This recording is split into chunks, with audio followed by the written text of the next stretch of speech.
আমরা সবাই মিলে আমাদের ভাই বোন শিশুদেরকে ওখানে মরার জন্য ছেড়ে দিয়েছি। এটাই সত্য কথা। এবং এর জন্য পুরা উম্মাকে জবাব দিতে হবে, পুরা উম্মাকেই জবাব দিতে হবে। সবচেয়ে বড় জবাব দিতে হবে আরবের নেতাদেরকে, আশপাশের যারা নেতা আছে এদেরকে, আরবের যে নেতারা আছে এদেরকে বিগত 70 বছর ধরে ওরা যা যা করেছে এর উত্তর দিতে হবে, জবাব দিতেই হবে, কোনো উপায় নাই। আমাদেরকেও দিতে হবে, প্রত্যেক রাষ্ট্রপ্রধানকে দেওয়া লাগবে, যে লিখতে পারতো লিখে নাই তাকে দেওয়া লাগবে, যে বলতে পারতো বলে নাই তাকেও দেওয়া লাগবে, যার অস্ত্র দেওয়ার ক্ষমতা ছিল দেয় নাই তাকেও বলা লাগবে, যার মিলিটারি পাওয়ার ছিল সে চাইলে ওখানে ইন্টারভেন করতে পারতো সে করে নাই তাকেও বলতে হবে। আর যারা ওদের সাথে আতাত করে বন্ধুত্ব করেছে এরা তো মুনাফিক, টাটকা মুনাফিক, পাক্কা মুনাফিক। এরাই তো তারা যারা কাফেরদের সাথে জাহান্নামের তলদেশে থাকবে, মুসলিমদেরকে বাদ দিয়ে মুনাফিক ইহুদি খ্রিস্টানদের সাথে বন্ধুত্ব করেছে। যে ইহুদি খ্রিস্টানরা আমাদের ভাই বোনদেরকে মেরে এক ঝাঁঝরা করে ফেলাচ্ছে, আমি ওর সাথে বন্ধুত্ব করতে পারি? কি বলে আপনাদের ইমান? আর এই কথাগুলো কি উগ্রবাদী কথা হয়ে গেল? এগুলো সত্যি কথা। আর সত্যি কথা বলার পরে কি হবে সেটা তো দেখার দরকার নেই, আল্লাহর কাছে আমাকে জবাব দিতে হবে, এটাই আমার ফিকির। তো যারা দোয়া করতে পারবে তারা যদি দোয়া না করে আল্লাহর কাছে জবাব দিতে হবে, যারা বলতে পারে যদি না বলে আল্লাহর কাছে অ্যান্সার দিতে হবে, যারা খাবার পাঠাতে পারতো তারা পাঠায় নাই আল্লাহর কাছে অ্যান্সার দিতে হবে। একটু ভেবে দেখেন না, আপনার যদি একটা বাচ্চা কখনো এমনি মারা যায় তাহলে আপনার কেমন লাগবে? আল্লাহ না করুক। একটা বাবার জন্য সবচেয়ে কষ্টের কোন সময়টা বলেন তো? নিজের সন্তানকে দাফন করা। আমরা তো কখনো করি নাই এটা, আমরা বুঝবো কিভাবে? যে ঘুমটাওয়ালা কিছু লোক বসে বসে অনলাইনে বলতেছে যে এগুলো ফিতনা, এটাই, ওরা কি কখনো নিজের সন্তানকে দাফন করেছে নাকি? কখনো কষ্ট স্বীকার করেছে নাকি?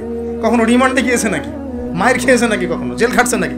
ও তো সুখে আছে, 3 বেলা খাচ্ছে দাচ্ছে, মাশাআল্লাহ, সুখে শান্তিতে জীবনযাপন। ও কি বুঝবে উম্মার কষ্ট? ও কি বুঝবে বাচ্চাদের কষ্ট, এই মা বোনদের কষ্ট? আমরা সর্বোচ্চ বলতে পারতেছি ব্যাস, কিন্তু সচেতনতা তো তৈরি করা দরকার। আপনার ছেলে যদি বলে ওখানে কি হচ্ছে, ওকে বলা উচিত, বাবা ওখানে কিছু শয়তান আছে, যে শয়তানগুলা আমাদের নিরীহ বাচ্চাদেরকে মেরে ফেলছে। তুমি যখন বড় হবা তোমাকে আল্লাহ পাক সামর্থ্য দিলে তুমি শয়তানগুলোকে মেরে ফেলি।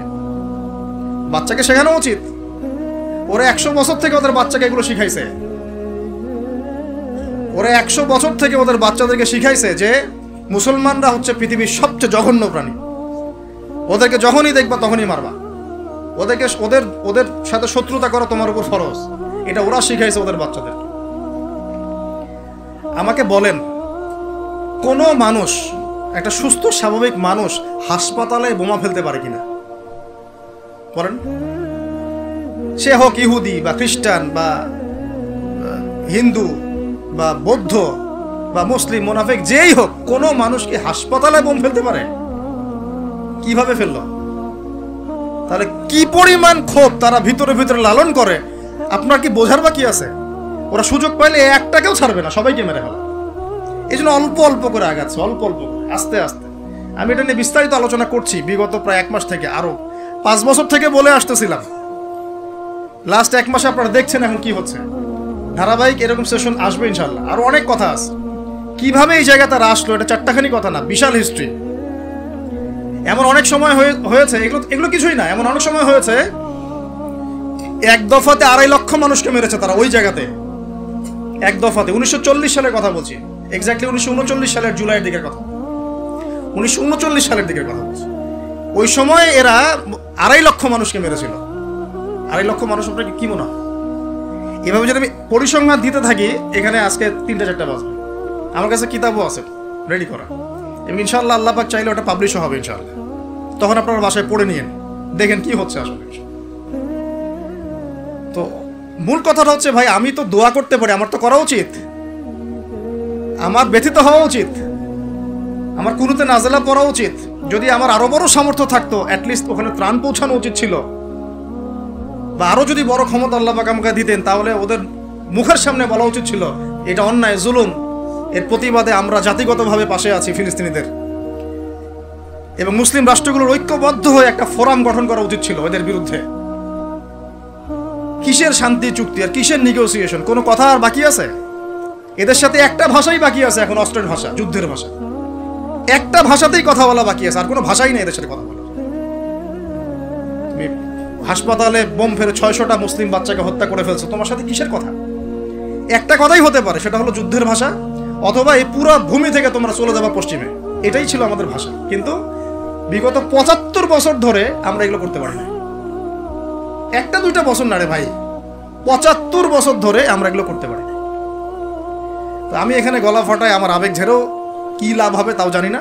অ্যাটলিস্ট আমরা আমাদের জবাবটা তো আল্লাহর কাছে দেওয়া লাগবে। আল্লাহ পাক আপনার অপারগতাও জানেন, আপনার সামর্থ্য সীমাও জানেন। আল্লাহ পাক দেখবেন এর মধ্যে থেকে আপনি কি করেছেন, দেখবেন কি না?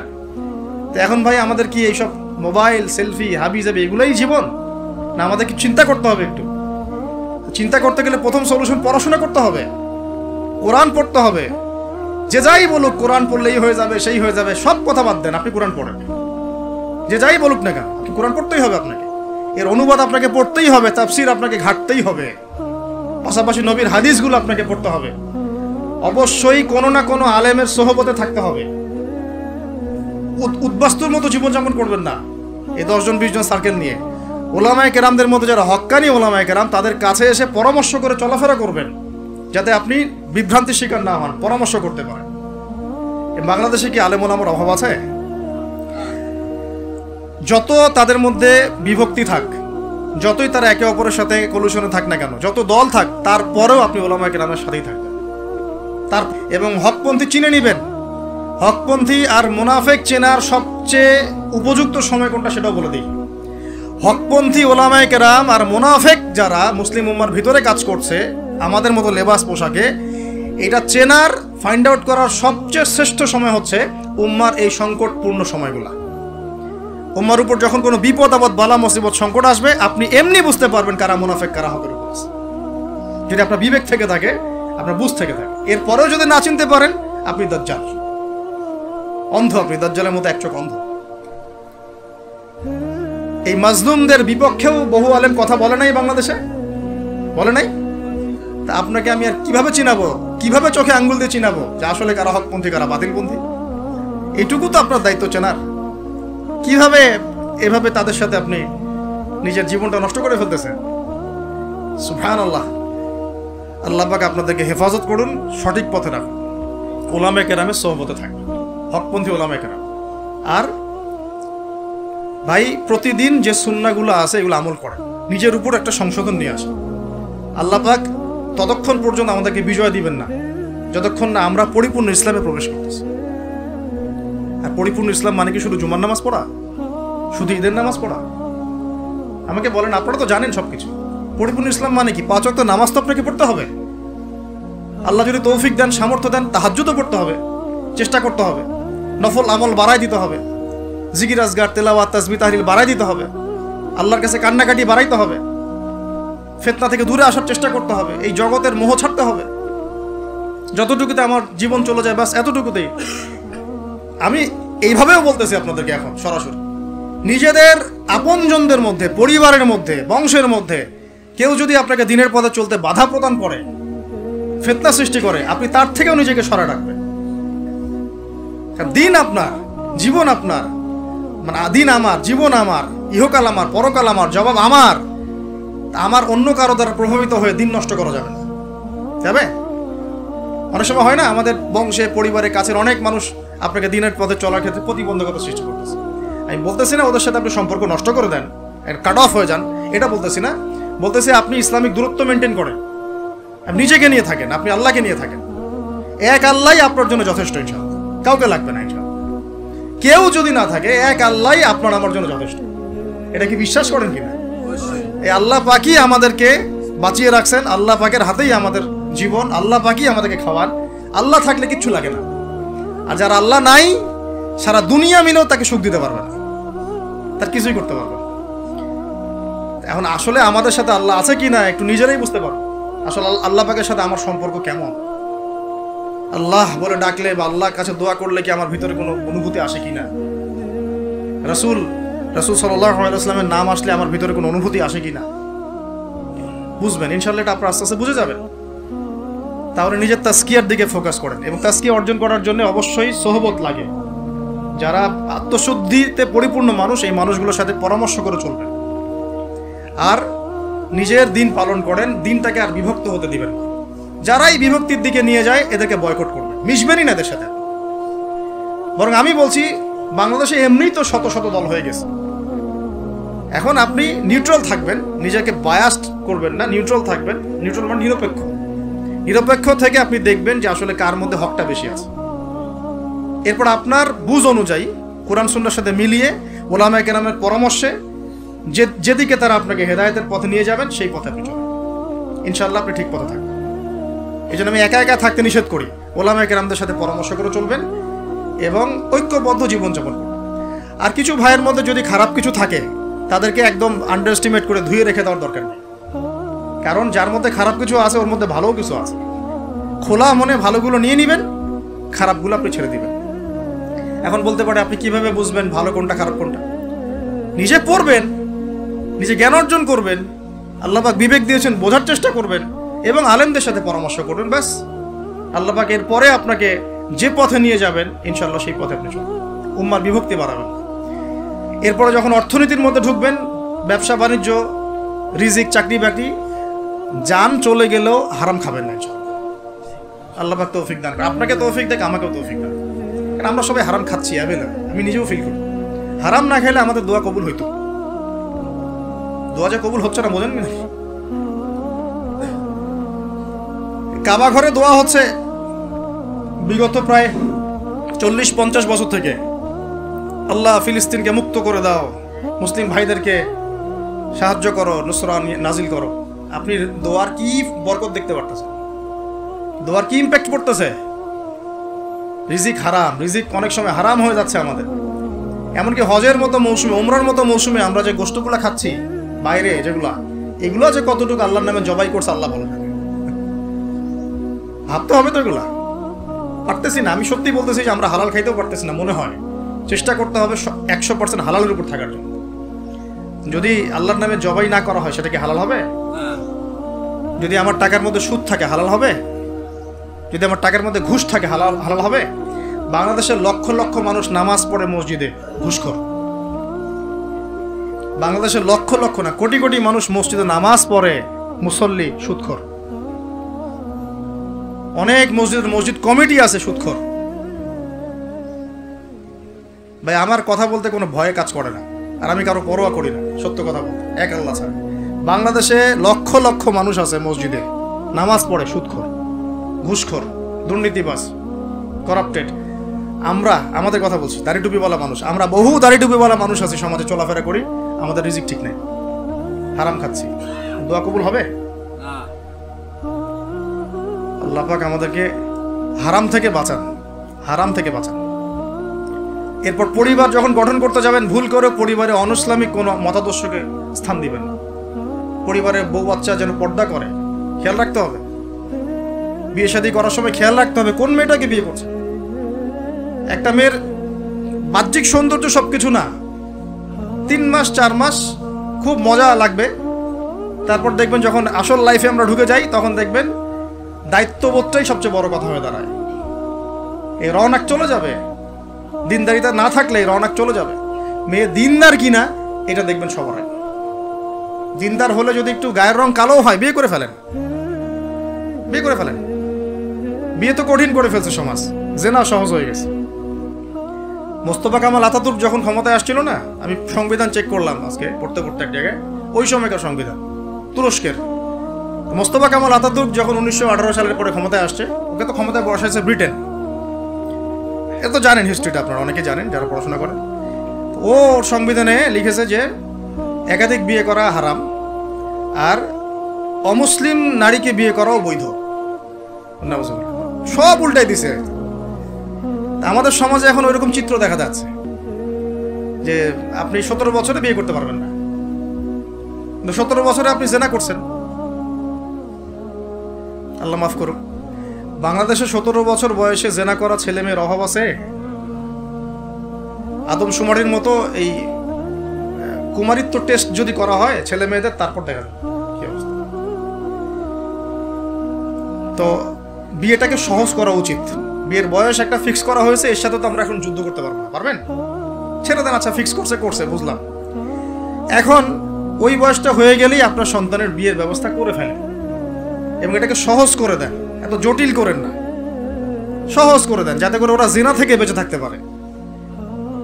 ভাই বিশ্বাস করেন, বহু দাড়ি টুপিওয়ালা মানুষ, এলেমওয়ালা মানুষ এইসব মিম্বরে দাঁড়ায় হক কথা বলতে পারে না জেনার কারণে।